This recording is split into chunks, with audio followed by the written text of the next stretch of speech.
So, what is up mga katwiks? So, today we will have a unboxing and review of this Boya By-Mm1 microphone. So, before we start the unboxing of this and review of this one, thank you Philire Media for sponsoring this microphone. So, if you want to check out our channel, so click in the description below. So doon ililink natin yung Facebook page ng Philire Media. So ano tong Philire Media? So this Philire Media is a media group na composed of talents from Philippines and Ireland. So Kapaw Vlogs and I come up with this media group. So ang purpose nito is to showcase our talents and our passion in photography, videography, vlogs, and etc. So hopefully some of Kapaw's work will be posted there, and some of my edits will also posted there. So ako po yung magiging editor ni Kapaw Vlogs sa kanyang mga photoshoot or videography stuff like that. So yun, don't forget to like the page for more updates. So balik tayo sa microphone na to. So ano tong microphone na to? So this is a mini shotgun microphone. So basically ginagamit itong microphone na to sa mga DSLR, pwede rin sa cellphone. So universal cardioid microphone siya. So nakalagay din sa front. Ayan. So universal cardioid microphone. So anong meaning nun? So meron tayong microphone pattern. So itong cardioid microphone or cardioid pattern is from the word itself, cardioid or cardioid, meaning heart shape siya. So ilink ko yung dito yung kanyang pattern. So ang recording nitong microphone nito is basically yung front ng microphone is sensitive. So meaning nakaka-capture na yung voice sounds sa kanyang front, and then yung sa side.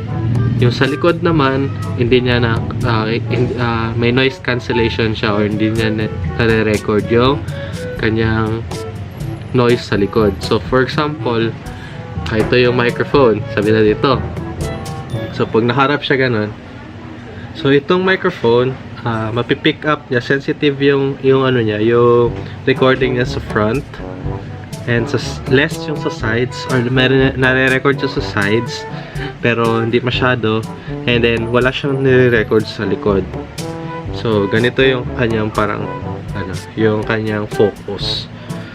So ganito yung microphone na to. So cardioid microphone. So saan ko ba to siya gagamitin? Sa camera ko ba?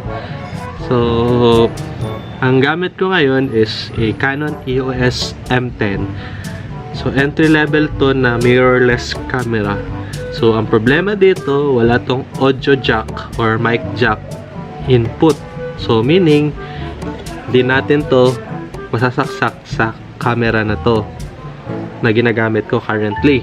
So itong recording ng vlog na to is using the built-in microphone ni Canon EOS M10.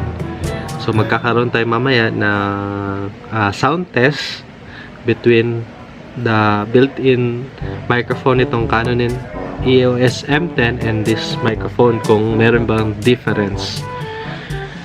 So ito yung box. So makikita nyo, ayan. So meron siyang fan ni Boya, and then meron siya ditong sealed na serial. So for baka authenticity check to, like yung sa Romos na power bank. So, nandyan, nakalagay, cardioid microphone. So, compatible siya sa smartphone, tablet, laptop, DSLR, at saka camcorder. Basta meron lang siyang mic jack or mic input. So, sa gilid niya, so, ayan lang. Plain. So, sa likod niya, nakasulat yung kanyang mga features. So, ayan. Hindi ko na... So, ayan siya. Tapos, yung kanyang specification. So, babasahin ko na lang. So, yung features na is compatible with smartphone, tablet, DSLR cameras, consumer camcorders, audio recorders, etc. So, yun. Nakita na sa kanina yun sa front na pictures. So, it is compact and lightweight directional microphone. So, no battery required na. So, unlike the other microphones, meron silang battery operated or kailangan ng battery. So, dito, hindi na kailangan. So, meron siyang professional Philire windshield included. So, meron siyang windshield or yung dead cat, kumbaga. So, makikita natin ngayon kung anong itsura ng dead cat or Philire windshield. So, sa specification, ipopost ko na lang dito yung technical specification. So, hindi ko na siya i-discuss. So, i-unbox na natin to ngayon. So, kanina, naka-ano pa to siya, naka bubble wrap. So, from Lazada. So, ito yung kanyang presyo. 890 pesos. Ayan. Kasama na shipping fee. Hindi pa kasali yung shipping fee. So, almost mga 1,000 pesos din yung aabutin niya. So, 130 plus ata yung shipping fee. So, let's unbox this one. So, dito, may seal. Open ko na siya.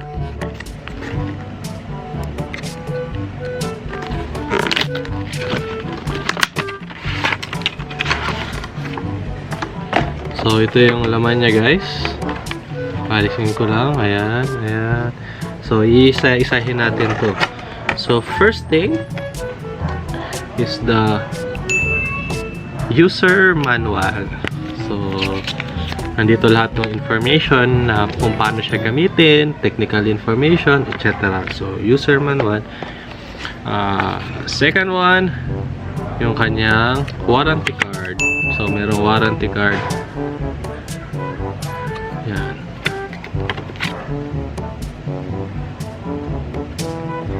So, pupunta tayo sa microphone mismo. So, ito. So, first thing, meron siyang wire for cameras.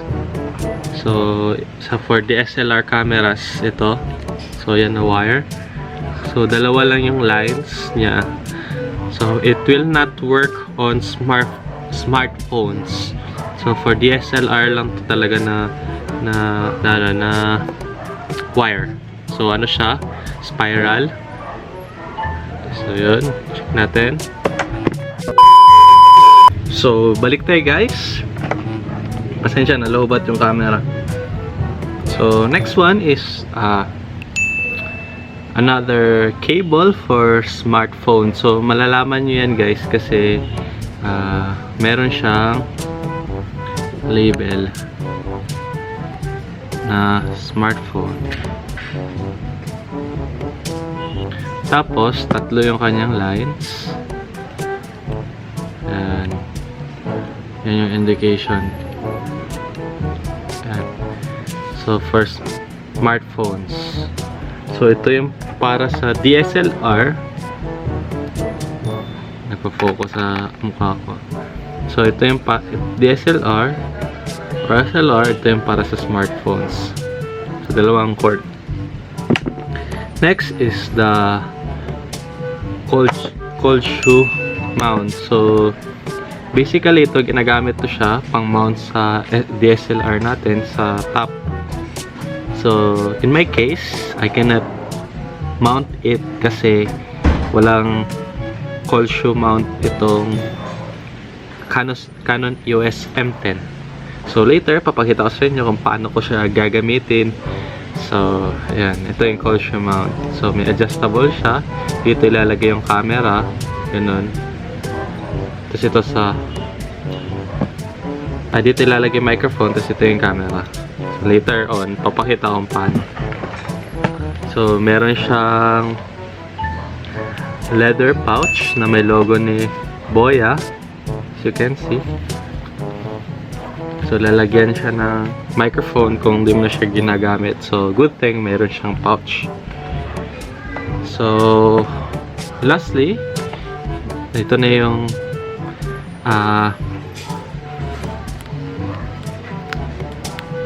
oops, tatanggalin natin. So, ito yung microphone. So, ayan. So, ito. Ayan. So, ganito lang siya kaliit, guys. Ayan. So, dito ilalagay yung, for example, itong wire. Dito ilalagay. So, ganun siya.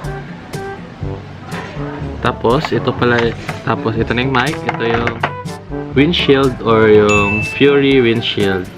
So, ang function nito guys is to cancel out noise ng hangin. So, for example, nasa labas ka, outdoor vlogs ka, mahangin. So, ito yung nagpapa-cancel out. So, pag install nito, ganito. Ito yung microphone. Papasok mo lang tong windshield or dead cat, yung tawag ng iba. So, pasok natin siya. Sagarin natin siya pagpasok sa loob. So, medyo makapal yung kanyang dead cat. So, possibly wala talagang papasok na noise dito. So, ganito siya. Yan. Tapos, ilalagay natin yung closure mount dito. So, medyo matigas to. So, ayan. So, ganito siya. So, dapat on the top of DSLR, ito siya makakabit. Pero, sadly, hindi natin siya makakabit sa ating camera kasi wala siyang ganito mount. At saka wala rin siyang audio cable. Paano ko siya magagamit na, for example, pag-vlog kung hindi ko siya makakabit sa camera? Alternative is,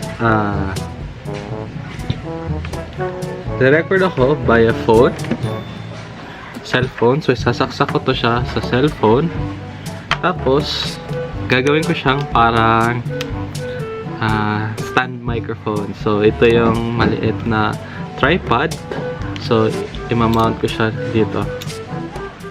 So, basically, hindi ko talaga ito magagamit sa outdoor kasi wala ngang mount. So, except na lang kung magpa-phone vlogs ako, yung merong na pwede gamitin to. Pero okay naman ako sa built-in microphone itong EOS M10. So, if mag-vlog na ako, mga sit-down videos katulad nito, so ito yung gagamitin ko. So, ganito. So, ayan. So, kakabit ko lang siya sa via phone. So, dalawa yung recording ngayon. So, ang video, gagamitin ko to sa camera. Tapos, ang audio sa cellphone. So, ngayon, magkakaroon tayo ng comparison sa audio. So, this is the current audio quality ng built-in microphone ni Canon EOS M10. So, ang setup dito is closed room to. Kaso, may electric fan na umaandar sa taas. So, ceiling fan. So, naka number 1 lang siya. Kasi, syempre, mainit. Meron akong ring light dito. May light. So, kung hindi ko siya yun, mainit talaga. Pinagpapawisan ako. So, ino-on ko siya na number 1. Luckily, hindi siya masyado marinig. Or kung marinig nyo man dito sa built-in microphone. So, ayun na siya. Tapos, may unnecessary noise. Like sa labas. Kung naririnig nyo. Ayan. So, ito yung built-in microphone ni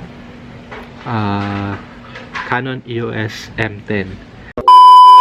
So, ngayon, magre-record ako using this camera, this microphone.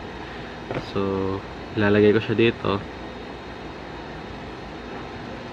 So using smartphone, magre-record na ako. So first, itest natin yung microphone kung okay siya. If tumutunog, okay. So yan. So this is the audio recording using the Boya By-Mm1 condenser microphone. So ang placement nito medyo malapit sa aking bibig, mga ganun. So current condition same as before, may ceiling fan sa taas, may fan speed na level 1. Sa labas naman merong air condition unit na maingay. So ito. So yung malayo on distance, ilalayo ko siya. So ito yung kanyang recording. So same level ng pagsasalita ko, just like the camera. So itong camera medyo one arm away rin siya palayo. So ilalapit ko. So this is the audio recording of the Boya By-Mm1 mini shotgun microphone. So ganito siya kalapit. So this is the sound recording using the Boya By-Mm1 microphone, distance away sa microphone. So yun. So hello, sound check 1 2, hello hello. Sound check 1 2, hello hello. Sound check 1 2, hello hello. Sound check 1 2, hello hello. So yun lang guys. So hope you learned something from this video. So if nagsa-start ka ng vlog, so this might be a good upgrade. So based naman sa kanyang audio recording, so medyo decent naman siya. So di ko pa makikita yung difference unless I will try it more deeper. Pero currently okay siya for its price. So murang-mura lang siya. Pretty decent microphone. So if you want na for outdoor vlogs na may windscreen na siya, so hindi ka na magka-problema sa wind noise. So this is a good still na for vlogging equipment. So yun lang. Thank you for watching. So if you like this video, kindly hit like. If you have comment, suggestions or clarification, so kindly hit in the comment section below. So don't forget to subscribe to my channel. So malapit na tayo mag 1K subscriber. So kindly subscribe na guys. So don't forget to hit the notification bell para ma-alarm kayo if may mga bagong vlog or videos akong i-upload. So thank you for watching guys. So see you in the next vlog.